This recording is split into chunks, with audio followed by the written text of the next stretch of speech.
Welcome to Two Giant Goofballs, a New York Giants podcast. Are you a goofball that loves Giants football? If so, sit back and relax as we talk about the team that both excites and frustrates us so much. And now, here are your goofball hosts, Drew and Rob. Welcome, fellow goofballs, the Two Giant Goofballs, New York Giants podcast. I am Drew, not to be joined here by Rob today. You got a solo one here, guys. Rob's a little busy here today, but as always, no matter what's going on in our lives, guys, we give you 3 shows every single week at a bare minimum here. So it's time for show number 3. Now, guys, I'll be honest with you. There is not a lot going on right now in Giants news. I'm not going to BS it. I'm not going to beat around the bush. So we don't have a lot here for you tonight, unfortunately.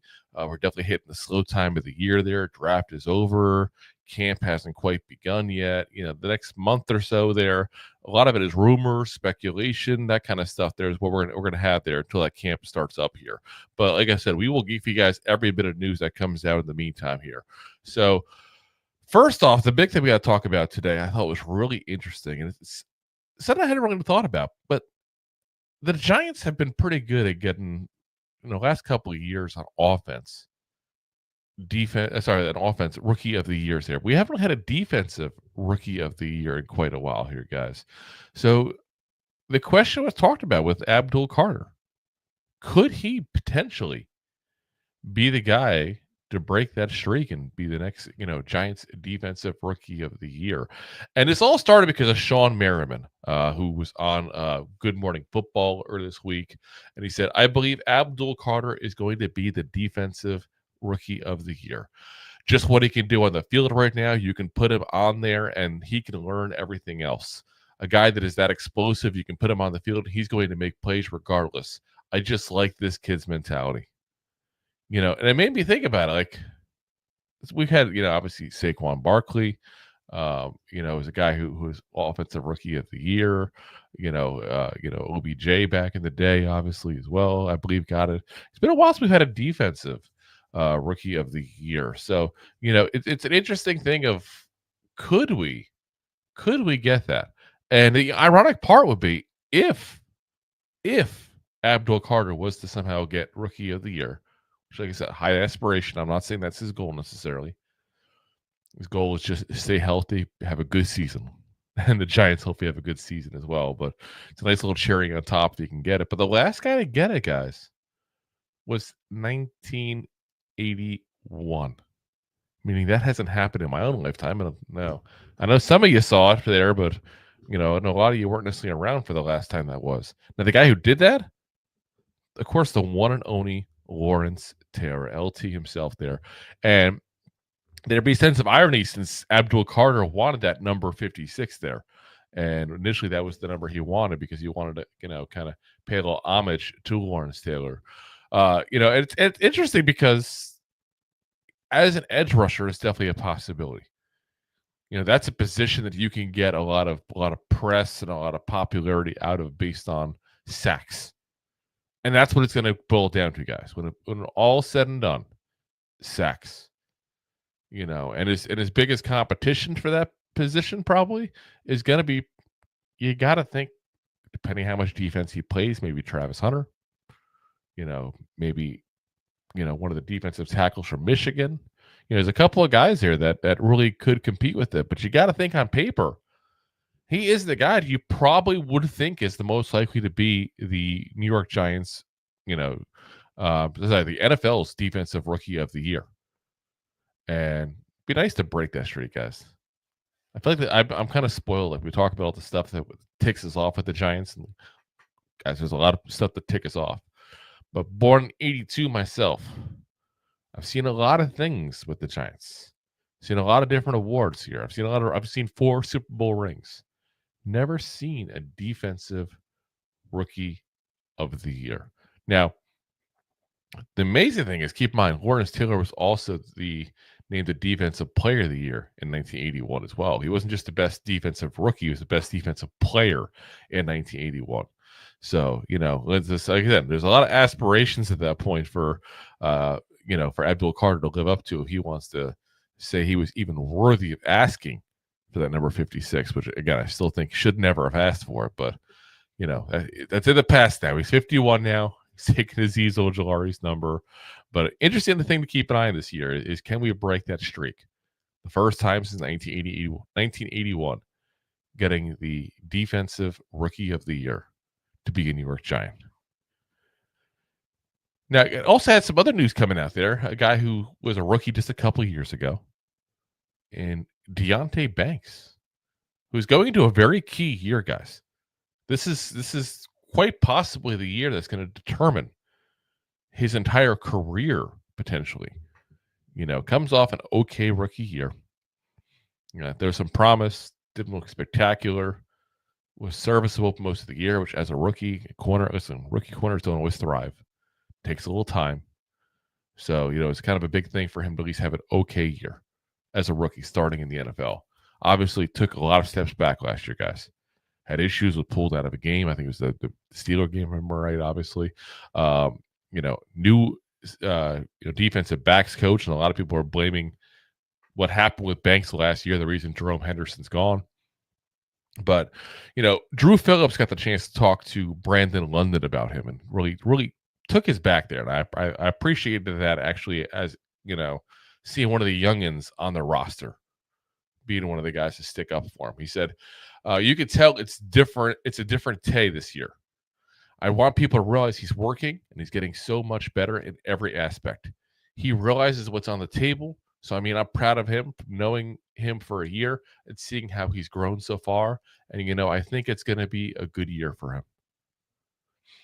Encouraging, really encouraging to hear, on a lot of fronts there. One, Deonte Banks seems to be, working hard and recognizing how important a year this is. Keep in mind at the end of year 3 is when people start talking extensions and people start talking about, picking up the 5th-year option, those kind of things. To be honest, after last year, probably some of you guys even watching this, they'll go, damn, that's crazy. Like, were we really talking about an extension or a 5th-year option for you, Deonte Banks? But listen, if he has a good year this year, that's something you may very well hear about. There'll probably be a little bit of extra conversation because of what happened last year. But if he has a good year this year, that's definitely, a conversation that's going to be had within the front office there. And again, he's got to realize that. He's literally talking about millions of dollars that are up for grabs if he has a great season. Like, that's literally what he's looking at. Millions of dollars. The second part, again, that I love about this is Drew Phillips sticking up for a teammate here. Again, this is a going to a second-year player sticking up for a guy going into his 3rd year. So these are both very young players. These are guys who are still, learning how to play in the NFL to a certain degree. But for Drew Phillips to take that kind of leadership role is very good. Guys, like I said, the last year's rookie class there we had keeps on impressing. And it's sad that we keep on expecting these young players to be the leaders on this team, but that's kind of what's starting to go on now. And Drew Phillips, that's a leadership move, point blank, for him to go ahead and show that and say, hey, listen, this guy's working his tail off. He knows what's on the table. I'm behind him. We all support him. That's everything you could possibly hope for. So, again, glad on both fronts. Glad that Banks seems to be working his tail off because he needs to. But also glad that it seems that, Drew Phillips is taking that kind of leadership role in the secondary. Because, again, you got Banks going into his 3rd year. You got Adebo just got here. You got, Holland just got here. You got Newman going into his 2nd year as well. Banks is technically the veteran of the Giants secondary. That's how young this secondary group is, the starting secondary. So, again, glad to see Phillips sticking up for his teammate there. So, all right, let's hit on the topic we talked about briefly yesterday there. Deb asked a question during the show there if we'd heard much about Gabe Davis. So it's said to be building momentum that Gabe Davis may very well become a New York Giant. I don't say will, but may very well become one. So he had his visit on Wednesday with the New York Giants. Jordan Raanan came out afterwards and said, keep an eye on wide receiver Gabe Davis today. Momentum building for a reunion with Brian Dable and Joe Schoen in New York. Now, He put that up yesterday on Twitter. So as we're recording this is Thursday. He put that up Wednesday after the meeting there. We still haven't heard anything as far as anything pending there. He did obviously also visit the San Francisco 49ers before visiting the New York Giants. So there's always the possibility he doesn't sign with the Giants. We're not the only team that's interested in him, guys. But this is a guy that, listen, you guys know if you watch the show on a regular basis that Brandon Scherff is the guy that I really want to get. I want to shore up the offensive line. Like, I think that's a key thing for us to do. But out of all the guys available, this is probably the second, most popular name for me to want to see become a New York Giant of the people still available in free agency. The kid's still 26 years old. He's, coming from the, playing with Brian Daboll prior in Buffalo and had success there. Coming off a bad year in Jacksonville, so he's probably not going to be very expensive, which is a very key component. That's what I'm looking at there. A guy who also, by the way, in his 4 years in Buffalo, 27 touchdowns. So good touchdown producer as well, which is key for the Giants. So it feels like touchdowns just are few and far in between for the Giants, except for versus the Colts last year. I don't know what the hell happened there. Jason says, if Gabe Davis has a contract offset, he can go anywhere in the league almost. Why a dysfunctional offense team? Well, here's the thing is, again, he was productive with Buffalo. So that's something to keep in mind. He said that means he's going to be in a contract year for a team that pays him the minimum. Why go to where receivers go to die on your prove-it deal? Again, I get that part of it because we're talking negatively about the Giants here, and we're so used to doing it as Giants fans. But you got to also keep in mind, though, in this, he's played again with Brian Daboll before. He succeeded in Brian Daboll's offense. If you're on a prove-it year, like you're saying, Jay, as a wide receiver, and you're coming off your worst year by far, 239 yards, and you have a chance to go play for a guy who literally coached you up when you first got in this league, why would you not take that? There's a potential to get back to where you were, even if it's for 1 year. Get back where you were and build your value back up. And I think that's what be the intrigue for him. The intrigue for the Giants is quite obvious. Again, you go past the big three receivers we got, in Malik Neighbors, Darius Slayton, Wan'Dale Robinson. Like, who you really got?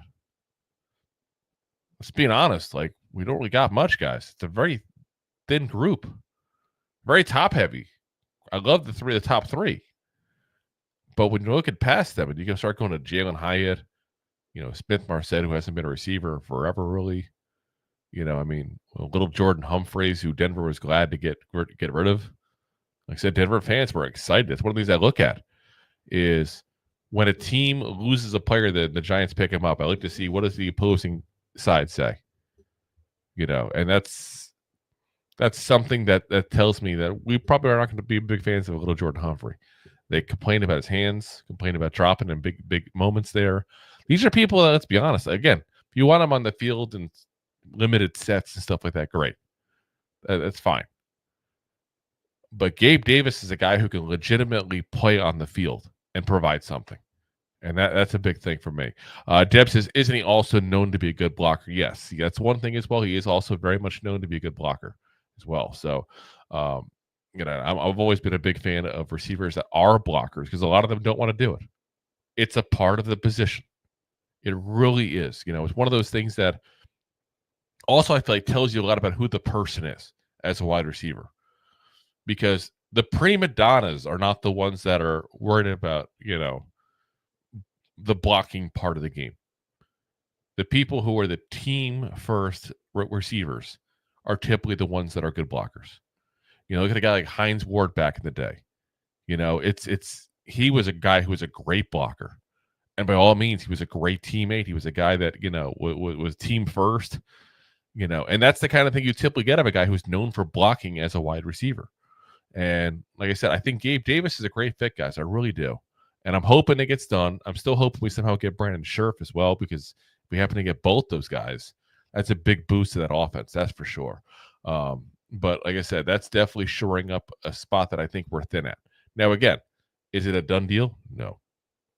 Is there a good chance he can go somewhere else? I want to say good, but it's a possibility. The Giants, at least from all accounts right now, seem to be the front runner. But it depends on where people are getting their information from. I mean, again, Jordan Rodnon said that. He's an NFL, a Giants beat writer for ESPN. Now, because he works for ESPN, doesn't have to worry about taking off the Giants. He's a very honest beat writer. I definitely like looking at what he has to say because he's pretty good at giving the honest truth of it, not sugarcoating it to not piss off Pat Hamlin or somebody within the Giants. But at the same point, he's a Giants beat writer. I don't know how much he has, knowledge of what's going on outside of the Giants organization as well. So, and that's not to disrespect the man. I actually got a lot of respect for Jordan, but when you work with one team for so long, you don't necessarily know what's going on with the other 31 at that point there. So there might be a beat writer for ESPN that's sitting there telling the Niners fans, oh, well, the Niners, that's something to keep an eye out. Now he's visited the Giants as well. He'll make a decision soon, and I'm hearing good things. Like, we don't know. We don't know. So I'm not going to sit here and tell you guys it's going to happen for sure. But it's a good fit. It's a decent possibility it may happen now as well. And like I said, it makes sense. We talked about this pretty much from the get-go when he got dropped by Jacksonville. It's a good fit. This is a position of need. This is a guy who's used to the offense and played with the head coach when he was an offensive coordinator in Buffalo and had a lot of success. So again, good fit, I think. Hoping it gets done. And because of the offset language in this contract, like Jay mentioned in the comment section, hopefully it's really not for any money. Kind of like a situation like Russell Wilson with the Steelers last year, ironically. But like I said, it makes too much sense not to happen. It really does. So like I said, let's take a look here and hope that that's what happens there. Guys, we're going to pay the bills real quick here and be right on back for the main story here. Enjoying the show? Looking for more goofball action? Consider a membership at buymeacoffee.com/2giantgoofballs. Memberships start at just $5 and give you additional goofball access. One-time support payments also available starting at just $3. buymeacoffee.com/2giantgoofballs. Alrighty, guys. And of course, you can also support the show by sending a super chat on YouTube, stars on Facebook, or of course, the free way. You can go ahead and just hit the like, hit the share, hit the subscribe, hit that thumbs up on if you're on YouTube there. If you're on Apple Podcasts, feel free to also leave a review as well. Or if you want some fun merch, we got, of course, our merch store as well, which I'm going to put the link here, which will pop up on YouTube and Twitch, since they're the only two that allow outside links to be popped up there. So feel free to go there for that. In the meantime, guys, we got Jay there taking it right to heart there with the $5 super sticker. Appreciate it, man. We got one more bit of news here for you guys. Again, it's kind of a late news day here, but this is the big one here. And Joe Schoen, Giants GM, there was on Kay Adams, Up at Adams podcast/vodcast, whatever the term you want to use, because it is on YouTube as well. And gave some good, interesting thoughts on a lot of things going on currently with the Giants there. I thought was kind of interesting. On the first opening weeks of the schedule, he said, right at the beginning, you want to get off to a fast start. That's something we did in 2022 and haven't done the last 2 years. So you'd always like to get off to a fast start if you can. We've got 2 division games there with Washington and Dallas right at the gate, and then a primetime game at home. And I thought it was interesting he didn't even mention what team it was at home, by the way, guys. Kansas City. Like, you're literally facing 3 teams to start the season. 1 went to the NFC Championship game. 1 we haven't been able to beat in years. And 1 that literally went to the Super Bowl last year. Like, that's a rough trio to start there. I like the fact that he kind of ignored the challenge to a certain degree. It was just like, we have to find a way to get it done. I do like that. But I think that's a tough ask, guys. I know, I'm thinking, honestly, they're going to start the year off like 1-2 or 0-3. I hate to say it. I really do, but that's a tough start. He's also asked about the difficulty of the schedule as a whole. Because again, again, according to the experts, we have the toughest schedule in the NFL. I will say point blank again, as I said, we said last night when they released it, that's all BS. It's all smoke and mirrors because in the end, we don't know who has the toughest schedule until the season's over. Until we know what teams are actually good or bad next year. Things happen, injuries happen, things change. Players get better, players get worse. Things do change. But yeah, on paper, it's a tough schedule. But he said there's nothing we can do about it. It is what it is, and we have to control the controllables. We're going to focus on us right now, this time of year, bringing the guys together. Well, we have some new players, rookies, and free agents that we signed. We're really just starting to build the team culture and continuity amongst the guys that we have. Each year is different, and there's a lot of roster turnover year to year. Right now, we're just focused on us, and we like the pieces we brought in this offseason. It's going to continue to gel, and we'll be ready to go at the start of the season. Like I said, I like that. It's a good mentality to have. Like we can't control the schedule, guys. Let's be very frank on that. The Giants couldn't lobby the NFL and say, let's change the schedule. This is too tough for us. We don't like it. And again, as I said yesterday as well, the NFC East teams as a whole have a tough schedule. The Eagles, the Cowboys, the Commanders, these teams are all facing a lot of the same teams we're facing, guys. Now, is there a couple of games here and there changes? Yes, because there's a couple of games that change based on your ranking last year within your division. But if you look at, the schedules right now for the Eagles, the Cowboys, the Commanders, it is also a really tough schedule. And, one thing I don't think is being talked about enough as well is the Giants aren't doing a lot of travel. We're like one of the least, traveling teams, basically, just based on miles there in 2025 as well. So that needs to be, talked about a little more. But, you look at what's going on with the Eagles. So let's give that an example. They're playing the Chiefs as well. They got the Rams. They got the Bucks. They got the Broncos. They got us, obviously, Vikings, Packers, Lions, Cowboys, Bears, Chargers, Raiders. It's not that much different. They got the Bills. We don't have the Bills. I don't think we do. It's the schedule now. But I'm just saying, it's a tough schedule. So the Giants can't complain because the rest of the NFC East is not getting a cakewalk, guys. It's not like the NFL was like, hey, Giants, you play the NFC North and the AFC West, and the rest of the division is going to play the Panthers and the Patriots. And, it's not how it works. Again, with that example I gave, the Eagles have the Bills, which I believe is because because again, the division portion there at that point. So we got the Patriots instead. We got the 49ers. They got the Rams. So again, it is what it is, guys. And I love the fact that, again, that's the attitude. If we can't control that, we can't. What we can control is what we do. And that's the truth. And that's what when you got a big issue you're facing like that, a big uphill battle, which again, that's what we have with a team that's trying to get back to winning. It's an uphill battle. And that to me is a great attitude to have. Like, we're just trying to gel, we're focused on ourselves. We got a lot of pieces we like here. We're trying to get this going. And honestly, guys, again, I hate to say it, but I'm optimistic. I do love the moves they made this offseason. So if that's the attitude that Joe Schoen has, I hope that's trickling down. Because you can't change that. Deal with what you can deal with.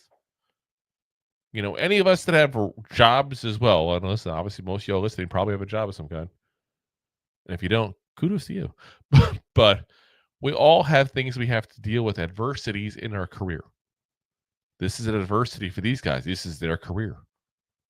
I really think, again, that's a good attitude to have on his part there. Joe Schoen was also asked about Abdul Carter. He said, the work ethic, you get to see it now. You get to hear about it, how much he loves football, and he's consistently working.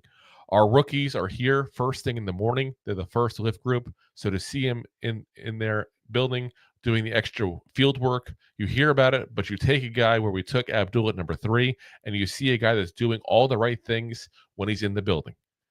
That's what's most impressive. That's really what you want when you invest the third pick in a player. And that's a good thing to see as well.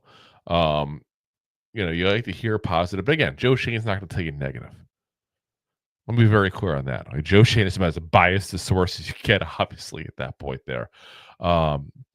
So, you got to take it through a little bit of a grain of salt there. But I don't think he goes out of his way to build up a player like this, unless that's what he's seeing and that's what he's hearing. Because then you're setting him up to fail, so to speak. You probably say quiet, hey, we're excited about Abdul Carter, and move on. Like, he's going out of his way to praise the work that he's putting in. So, and listen, Abdul Carter, we talked about him, a lot this offseason, obviously. Again, it's a guy we thought the Giants might be getting.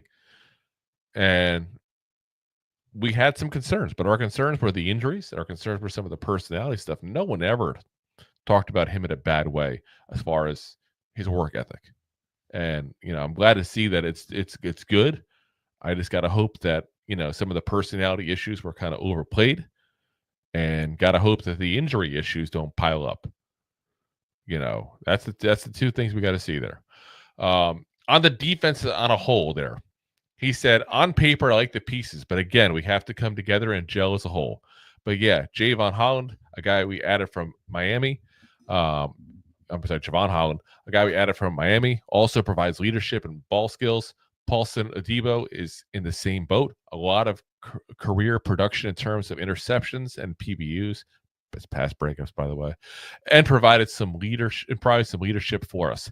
And then you look up front with some of the additions and the ability to get after the quarterback. Burns, Dexter, Kayvon. Yeah, on paper, I like the defense. There's good players, good leadership, guys with vet experience, young guys. Then we have guys going into year 2 who played well year 1. I'm excited to see how Tyler Newman and Drew Phillips play this year going into their second year. They've had good off seasons. They've been around a lot. They've been working hard. Add the new guys with the guys who were here, and I'm excited to see what they can do. All those guys, there's going to be ways we can keep them on the field together. Obviously, Abdul has some versatility, and he played off the ball when he was at Penn State. We've dropped Kayvon into coverage before. We've dropped Burns. Shane's doing a good job of how he's going to envision these guys on the field at times. Sometimes you're going to be against mobile quarterbacks where maybe some of these guys spy. There's a lot of different scheme fits that we can use with these guys because they do have the versatility, and they're all smart enough to learn multiple jobs. Yeah, like I said, that's nice. He says, I'm excited about it, and Shane is too. They've been up in the lab upstairs in the defensive meeting room looking at how they're going to use all these guys. Again, guys, the defense has got to be what's got you excited. Again, let's be honest, the offense is not that much different. It's only thing that's really different is the biggest thing, and that's quarterback. Again, I think all 3 quarterbacks, and I'm leaving DeVito out for a moment here because I think he's going to be a practice squad guy, but the 3 that'll be on the roster, Russell Wilson, the starter, Jameis Winston, the backup, Jackson Dart as your emergency third quarterback, just to keep him on the roster so nobody takes him and keep him sitting around for a while. All 3 of those guys I would take over Daniel Jones. Just calling it like it is. All 3 of those guys I would take over Drew Lock. All 3 of those guys I would take over Tommy DeVito. That's the biggest change in this offense. So that and Cam Scatterbo, I just think is going to be a nice addition to the running game too. But, the defense though, guys, that's where all the changes are made. He mentioned a lot of it. Again, he got, Javon Holland was the best safety on the market. We got him. Paulson Adebo. A lot of people had him listed as the best corner on the market. The injury last year is a little scary, but we got him. Again, Newman Phillips going into second year. Dexter Lawrence coming back from his injury, who was dominant last year, guys, point blank. And I'm not just saying for most levels. Guy had 9.5 sacks in what 10, 11 games? I mean, dominant. Even by his standards, what he's done the last couple years prior. Then you throw on Kayvon Thibodeaux, who, again, above average player. No, he's not great in the elite, and some people get upset about that, but he's still an above average player. You get Brian Burns, who had a really good year while being hurt. A little slow start he had, but once he got rolling, while being hurt, had a really good year. Not just pass rush, but a really good run stopper as well on his end. Then you throw in now the additions now, the Abdul Carters, the Darius Alexander is there. Also, Bobby Okereke was injured last year and had trouble getting off rushers at times as well because the defensive line up front was so bad. This is going to be an interesting defense, guys. And I'm glad to see that he went all through that, because that just shows that he understands. And listen, that was one of the things that he got called out on. I still don't understand why to a certain degree. But, John Mara's end of the year press conference was calling him out point blank, saying he needed a better defense. Again, offense was the problem. I don't understand why, but defense was what was called out on. And, I think it looks like they really took that to heart, and they really shored up that defense, and, some of the best ways to help a young quarterback, we have in Jackson Dart, we're trying to develop here. Veteran presences, top flight receiver to help him, offensive line, a good running game, but also a good defense, because the defense can bail you out of situations and help you get back into good situations with turnovers. A lot of things the Giants need to help a young quarterback are there. You can question the offensive line, so that's a very fair statement to make. Though it looked a whole lot better before the Andrew Thomas injury and all. Speaking of Jackson Dart, there was talk about, obviously, Brian Daboll wanting him more than Joe Schoen. There was a lot of that coming on there. On that, and with that, there was agreement that he was the guy, quote unquote. Shane said it was an organizational decision. Any play that we take, it was a collaborative process. It's very detailed. We believe in it. Jackson was the guy that was on the radar throughout the fall. We were able to see play live and spend a lot of time with him at the Senior Bowl as well this spring.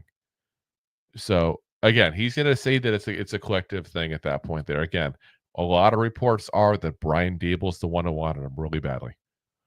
And in the end, like I said, listen, he's his coach. He's the guy that's supposed to be the quarterback whisperer. Get him his guy. On Dart's toughness, he said, I love it. I love it. You like the competitiveness, and he's competitive in anything that he does.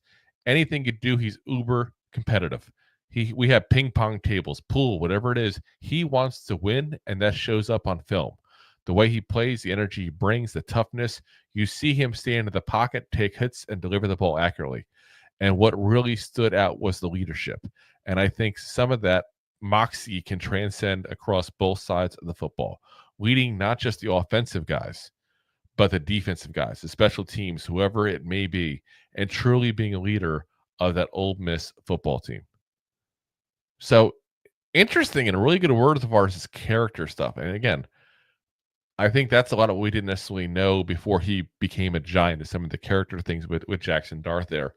Again, you kind of hear things third party, meaning you hear a reporter for the school talking to somebody else who's an NFL's, contributor for some kind of publication, and they may do article on it, but it's kind of that there's multiple degrees to it. Now it's specific, like here's a guy in the building, you're hearing people that we read now talk about them. Or in this case, you're the GM now talking about him because he's dealing with them on a daily basis. It's not an interview process anymore. It's he's in the building, this is what I'm seeing now. So all good things you hear on him mentally. Hopefully he's, like I said, physically a good quarterback as well. But you do hear a lot of good things about him as far as his leadership, his work ethic, his toughness. A lot of stuff that I do like to see in a quarterback as well. So I'm kind of happy to see that stuff there. Hopefully it's something that we see overall in him, keeping that as he progresses through. Because I do think Daniel Jones had that in the beginning of his career a little bit and kind of lost it. And especially that Jason Garrett year, so when you kind of saw him lose it there. So on Dart's passion, he said, those are all traits that we covet and we look for. Obviously, it spills over. He's a bit outward with his emotion on the field, and I don't mind that at all, because that can be contagious, whether it's amongst your teammates, the crowd momentum. You love the passion, the toughness that he plays with. So again, a lot of good things you're hearing about Jackson Dart there from Joe Schoen. So I did see the comment also here from Deb. Was there any mention of Kafka calling plays? I will say this. I haven't heard any mention specifically from Daboll, Shane, or anybody like that saying that Mike Kafka will be calling plays. I can tell you he definitely was calling plays during the rookie minicamp. I think they won't announce the final decision until they've finalized. So they don't do like a back and forth like they did back in 23 there. Sutton tells me he's going to get the play calling. Sutton just tells me that the focus on Dable's end is going to be more the CEO role within the organization as opposed to, him doing what he did last year and just micromanaging the offense and do a little craziness in the process because there was a lot of weird plays, a lot of things were like, "Ooh, that doesn't make any sense." And it's probably because his attention is being pulled away one place while he's trying to make, calling plays. And he said it himself when he first got hired. He didn't want to call the plays. He thought it was better that an offensive coordinator does. So, and him being a guy who was an offensive coordinator saying that obviously holds a lot of weight to it there. So actually, we do have one more thing to talk about, guys. I almost completely forgot here. And this is about Jackson Dart here because Chris Sims was talking about him. And said all kinds of craziness here, guys. Absolutely all kinds of craziness. So he was also on an episode of the Up and Adams podcast as well. And what he was asked about Jackson Dart, and he said about him taking over the team. He said, "Gosh, I wouldn't be shocked if it started right away. I wouldn't be shocked. I don't expect the Giants to be a super team here, right? I'm not picking the Giants to go to the playoffs. The amount of money they're paying Russell Wilson does not guarantee him the starting quarterback job." He says, by all accounts, it sounds like the guy, he's talking about Brian Dable when he says the guy, it sounds like the guy really wanted was Jackson Dart. And when you got the head coach play caller in your corner and you're his guy, he's going to make sure you succeed and go in the right direction. I wouldn't be shocked week one. And it's talking about him when he's going to start. I wouldn't be shocked week one. I think it'd be realistically, if you made me bet, I would say around week 5 or 6 would be really the time I'd expect him. A lot of craziness there, guys. So he's saying week 1, he wouldn't be shocked if Jackson Dart is the starting quarterback for the New York Giants. Probably by 5 or 6 in reality, but week 1, it wouldn't completely shock him. I got to say, guys, I would be shocked entirely if he's starting week 1. To be very frank, I'd be pissed if he's starting week 1. This is a guy that needs time. Like, you can't just throw him in. You can't just throw him in and just go, here you go, figure it out, throw you in the deep end. Like, this is a kid, again, coming out of a Lane Kiffin offense that, quite frankly, isn't fully NFL ready at that point there because of that offense. He needs time to develop. He needs time to learn to watch the entire field, to see what things are unfolding, read these defenses better, throw with the anticipation. Things that hopefully he can learn.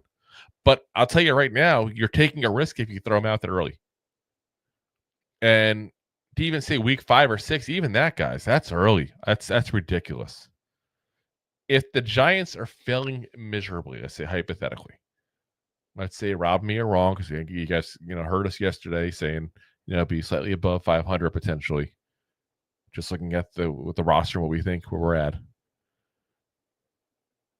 And you look at where things are at, you're going to throw him, I'm telling you, into a position where he's going to be forced to win because of what's going on with the team. Because everybody knows this is the last shot basically for Shane and Dable potentially. And that's a lot of pressure you're putting on him. You're putting him out there saying, you're going to learn on the fly. We're going to hope that works out. And no biggie. We just need you guys to save our jobs as well. That's all. That's too much. That's too much. You're setting him up for failure, point blank. You're setting him up for failure by doing that. And I'd like to think the Giants have learned their lesson and they're not going to do stuff like that anymore. He needs to wait until like week 10 at the very least if things are going horrendous. At least week 10. Because he won't be ready. He'll be thrown to the wolves and you may ruin him. So, like I said, hopefully the Giants are smart and they do the right thing. We'll find out, though. I mean, who knows? Nothing would ever shock me with the Giants, basically, at this point. They've done a lot of crazy things over the last couple of years. So, all righty, guys, that's gonna call it a night for us here. We're gonna be back on Monday here for you guys. With of course all the latest greatest Giants news here for you, and we'll come up with other things to talk about in the process as well. No, Rob and I still have to talk about that kind of stuff. This is the time of the year where Rob and I try to figure out different theme things to do with you guys as well, to give you guys additional information beyond just what's going on with the Giants during these slower parts of the year there. Like last year we did Where Are They Now, talking about prior draft picks for the Giants. We did I think 10 years of draft picks, basically Where Are They Now kind of situations. We also did prior years, did also the best of the best Giants ever at every position. So like I said, we have a lot of different things we can come up with there at that point to give you guys some good programming as well. So I know it's a slower time of the year. Stay with us here, because like I said, we got a lot of stuff coming here still. And again, the season's coming around, guys. Won't be too long before OTAs really start starting up. The mini camp then starts up, the training camp starting up there, and before you know it, guess what's going to happen? Preseason. So we're only 2.5 months away from preseason, guys. It feels like the season just ended, doesn't it? Like, where does time go? It just feels like it, Jason, you guys should do live chats. We may. We used to do it specifically for the people who were signed up in the membership and the Buy Me a Coffee. We did it on Facebook, and Facebook took that option away from us to do it in the groups there. But we might do a live show like that and just do call-in shows, and because we have that ability to do that on here as well. So, like I said, we'll be looking to do some things there with you guys there, because there's still plenty to talk about there, even if it's not the big breaking news and game days and stuff like that. There's always stuff to talk about when it comes to the Giants. So appreciate you guys for listening. And as always, again, we're back Monday. As always, we are live every Monday, Wednesday, Thursday, 9 p.m. Eastern Standard Time on YouTube, Facebook, Twitch, Twitter/X, and of course, as always, my LinkedIn profile, Rob's favorite there. And of course, as always, we're available the next day on all the audio podcast platforms as well. Apple, Spotify, iHeartRadio, Pandora, all the big ones there. So if you guys haven't already, hit that like, hit that subscribe, hit that share button. Again, guys, if you watch on video, audio is an option for later on as well. Vice versa. You can hit the like, share, subscribe on both options there. Appreciate you guys for watching, listening as always. And as always, Giant fans, go G-Man! Thanks for listening to Two Giant Goofballs, a New York Giants podcast. We appreciate your support. Thanks so much. Please, I'm begging you. Please,